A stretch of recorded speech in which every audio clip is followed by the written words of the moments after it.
and welcome to HR Study. Today, we are going to talk about HR management. We often hear the term human resource management, employee relations, and personnel management used in the popular press, as well as by industry experts.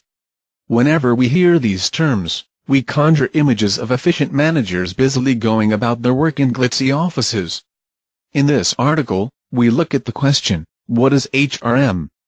By giving a broad overview of the topic, and introducing the readers to the practice of HRM in contemporary organizations. Though as with all popular perceptions, the above imagery has some validity, the fact remains that there is much more to the field of HRM, and despite popular depictions of the same, the art and science of HRM is indeed complex. We have chosen the term art and science as HRM is both the art of managing people by recourse to creative and innovative approaches. It is a science as well because of the precision and rigorous application of theory that is required as outlined above. The process of defining HRM leads us to two different definitions. The first definition of HRM is that it is the process of managing people in organizations in a structured and thorough manner. This covers the fields of staffing, hiring people, retention of people, pay and perk setting and management, performance management, change management, and taking care of exits from the company to round off the activities. This is the traditional definition of HRM, which leads some experts to define it as a modern version of the personnel management function that was used earlier.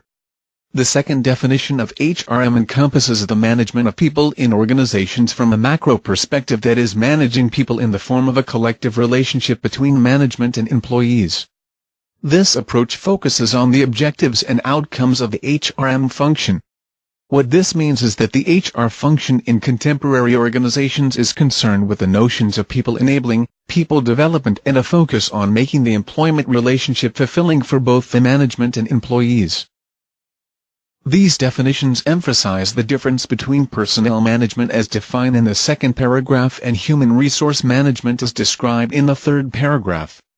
To put it in one sentence, personnel management is essentially workforce-centered, whereas human resource management is resource-centered. The key difference is HRM in recent times is about fulfilling management objectives of providing and deploying people, and a greater emphasis on planning, monitoring, and control. Whatever the definition we use, the answer to the question as to what is HRM is that it is all about people in organizations. No wonder that some multinationals call the HR managers as people managers, people enablers, and the practice as people management.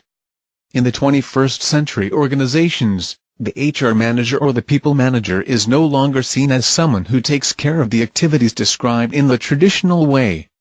In fact, most organizations have different departments dealing with staffing, payroll, and retention, etc.